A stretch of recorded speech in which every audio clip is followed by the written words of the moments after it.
చాలా సంతోషం అధ్యక్ష కేవలం తీర్మానమే కాదు, ఎట్టి పరిస్థితుల్లో రాబోయే సంవత్సరం లోపల బెంచ్ ఏర్పాటు చేయాలనే దిశగా మన ప్రభుత్వం పనిచేయాలని ఫరూక్ గారిని సభాముఖంగా కోరుకుంటూ నాకు అవకాశం ఇచ్చిన మీకు నా హృదయపూర్వక ధన్యవాదాలు తెలుపుకుంటూ సెలవు తీసుకుంటాను అధ్యక్ష. గౌరవ ముఖ్యమంత్రి గారు.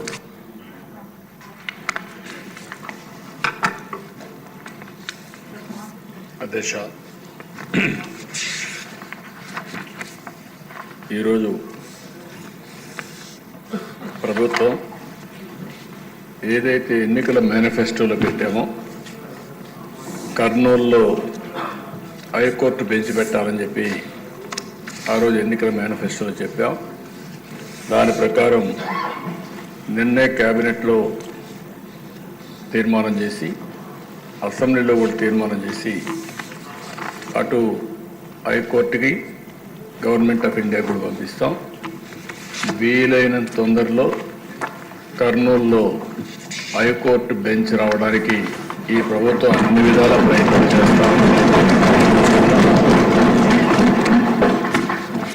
ఇంత మునుపు ఏదైతే అక్కడ లోకాయుక్త కానీ స్టేట్ హ్యూమన్ రైట్స్ కమిషన్ కానీ ఇలాంటి ట్రిబ్యునల్స్ ఏమైనా ఉంటే అవి కూడా అక్కడే ఉంటాయి. అవి కూడా షిఫ్ట్ చేయడం లేదని చెప్పి మరొకసారి తెలియజేస్తున్నా. ఇది కాకుండా అధ్యక్ష, ఈరోజు ఈ ప్రభుత్వం వికేంద్రీకరణ ఎక్కడికక్కడ 1-2 సిటీసే కాకుండా ఈరోజు అన్ని ప్రాంతాల్లో సమగ్ర అభివృద్ధి కోసం కట్టుబడి ఉన్నాం. ఉత్తరాంధ్రలో విశాఖపట్నం అభివృద్ధి కావాలి, రాయలసీమలో తిరుపతి, కర్నూలు లాంటి టౌన్స్ అభివృద్ధి కావాలి. అదే సమయంలో ఇక్కడ అమరావతి కూడా చాలాసార్లు చెప్పాం. ఆ రోజు మీరు చూస్తే 3 రాజధానులు అని చెప్పి 3 ముక్కలు ఆటాడి కడాన ఏ ప్రాంతం కూడా అభివృద్ధి కాకుండా చేశారు. ఆ రోజు కూడా రాష్ట్రం మొత్తం తిరిగి కర్నూలులో కూడా ధైర్యంగా మన రాజధాని ఏదంటే అమరావతిని చెప్పించింది తెలుగుదేశం పార్టీ, ఎన్డీఏ. విశాఖపట్నానికి వెళ్ళి విశాఖపట్నం మీటింగ్లోనే మన రాజధాని ఏదంటే అమరావతిని విశాఖపట్నం కూడా చెప్పారు. అంటే ఈ ప్రభుత్వం పైన ఒక నమ్మకం, చెప్పింది చేస్తారని విశ్వాసం ఉంది. అందుకే ప్రజలు నమ్మే పరిస్థితికి వచ్చారు అధ్యక్ష. ఈరోజు ఇక్కడ ఉండే సభ్యులందరూ గుర్తుపెట్టుకోవాలి, రాయలసీమలో ఉండే ప్రజలందరూ కూడా ఆలోచించుకోవాల్సిన అవసరం ఉంది. ఈరోజు ఈ రాష్ట్ర సమగ్ర అభివృద్ధి ఒక్క తెలుగుదేశం పార్టీతోనే సాధ్యం అధ్యక్ష. చేశాం, చేసి చూపించాం. ఈరోజు ఒక్కసారి ఆలోచిస్తే అధ్యక్ష, రాయలసీమ రాళ్లసీమగా మారిపోతుంది, ఎడారిగా మారిపోతుంది అనుకున్నప్పుడు మొట్టమొదటిసారిగా బచావత్ అవార్డుని ఒక ఆధారంగా చేసుకుని మనకు నీళ్లున్నాయి, ఈ నీళ్లు కృష్ణా జలాలు రాయలసీమకు తీసుకుపోవాలని ఆలోచించింది మొట్టమొదటిసారిగా తెలుగుదేశం పార్టీ. నందమూరి తారక రామారావు గారికి కూడా నేను తెలియజేస్తున్నా. ఆ రోజు ప్రారంభించిన ప్రాజెక్టులు మీరు చూస్తే తెలుగు గంగా, హంద్రి నీవా, నగిరి గాలేరు, ఇలాంటి ఆల్ ప్రాజెక్ట్స్ అధ్యక్ష ఈరోజు అక్కడ జరిగిన అభివృద్ధి అంతా కూడా తెలుగుదేశం పార్టీని ప్రారంభించాం. తెలుగుదేశం పార్టీని మళ్ళీ పూర్తి చేసే పరిస్థితికి వచ్చాం. ఈరోజు ఎన్డీఏ కూడా దాన్ని ముందుకు చేసే పరిస్థితికి వచ్చామని కూడా నేను మీకు తెలియజేస్తున్నా. ఈరోజు ఏదైతే సాగునీటి సమస్య ఉందో, దీని సాగునీటి సమస్య మీరు ఒకసారి ఆలోచిస్తే నిన్న కూడా ఈ అసెంబ్లీలో చెప్పాను, నదులు అనుసంధానం చేసి పోలవరం పూర్తి చేసి గోదావరి అటు వంశధార, గోదావరి ఇటు వస్తే పెన్నా, బనక చెర్లకు నీళ్లు తీసుకుపోగలిగితే ఒక గేమ్ చేంజర్ అవుతుందని చెప్పాను. ఒక్క విషయం మీరు చూస్తే అధ్యక్ష, ఆ రోజు ఒక్క కియా మోటార్స్ రావాలంటే, దానికోసం రిజర్వాయర్ కట్టాలంటే, నీళ్లు కావాలంటే 1 సంవత్సరంలో కట్టి ఈరోజు ఆ రిజర్వాయర్ ద్వారా నీళ్లు ఇచ్చిన తర్వాత కియా మోటార్ వస్తే అనంతపూర్ జిల్లా ముఖ చిత్రమే మారిపోయిందంటే అది తెలుగుదేశం పార్టీ చూపించిన చొరవ అని చెప్పి కూడా నేను తెలియజేస్తున్నా. ఈరోజు రాయలసీమ మొత్తం మనం చూస్తే నీళ్లు ఇవ్వగలిగితే హార్టికల్చర్ని మనం అభివృద్ధి చేయగలిగితే ఆ ప్రాంతానికి మహర్దశ వస్తుందని చెప్పి కూడా నేను మీకు తెలియజేస్తున్నా. కొన్ని అడ్వాంటేజెస్ ఉన్నాయి అధ్యక్ష. బెంగళూరు ఎయిర్పోర్ట్ అనంతపూర్కి చాలా దగ్గర, హైదరాబాద్ ఎయిర్పోర్ట్ కర్నూలుకి దగ్గర, ఇటు చెన్నై చిత్తూరుకి దగ్గర. ఈ 3 అవకాశాలు ఉపయోగించుకోగలిగితే ఆ ప్రాంతాన్ని బ్రహ్మాండంగా అభివృద్ధి అయ్యే అవకాశం ఉంటుంది.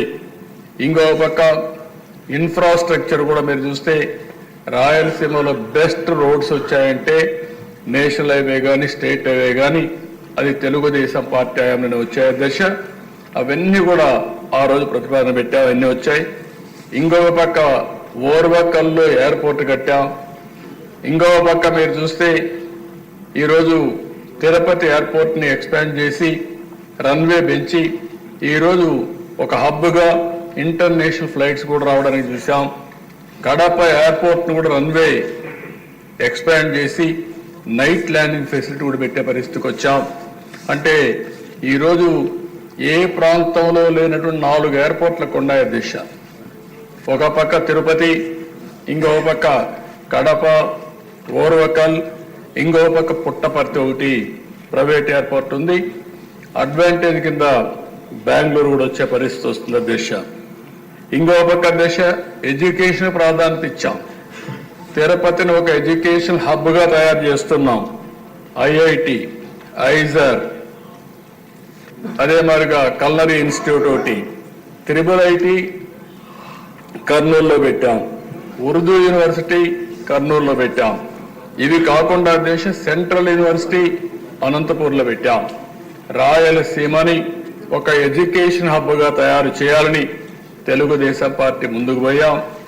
ఏదైతే ప్రజాగళంలో మిషన్ రాయలసీమ అనౌన్స్ చేశారో దానికి కట్టుబడి ఉండి తప్పకుండా మిషన్ రాయలసీమలో చెప్పిన ప్రతి ఒక్కటి కూడా తెలుగుదేశం పార్టీ ఎన్డీఏ ప్రభుత్వం పూర్తి చేస్తామని చెప్పి కూడా నేను మీకు తెలియజేస్తున్నాను.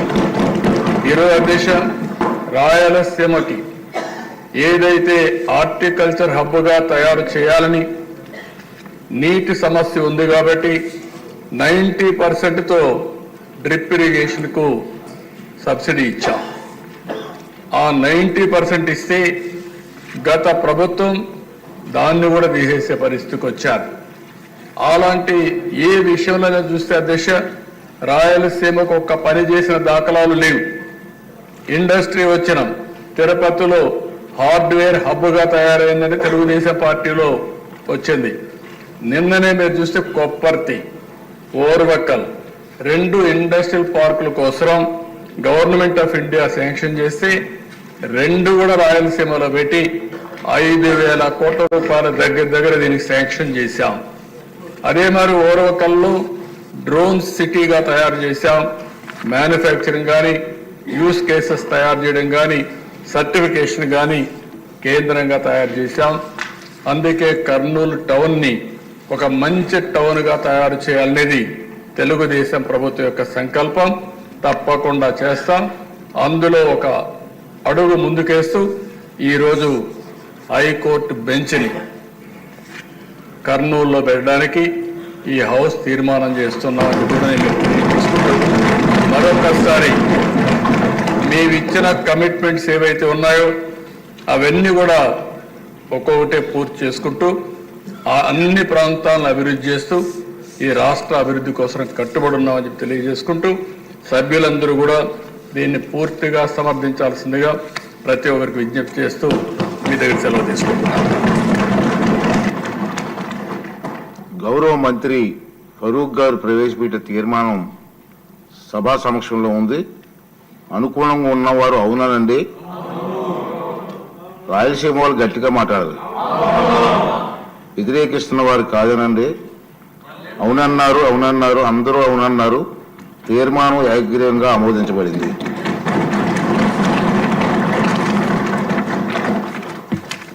తర్వాత ఇప్పుడు ఎలక్ట్రానిక్స్ మరియు డేటా కేంద్ర విధానాలపై మానవ వనరుల అభివృద్ధి, ఎలక్ట్రానిక్స్ మరియు కమ్యూనికేషన్ శాఖ మంత్రి గారు ప్రకటన చేస్తారు.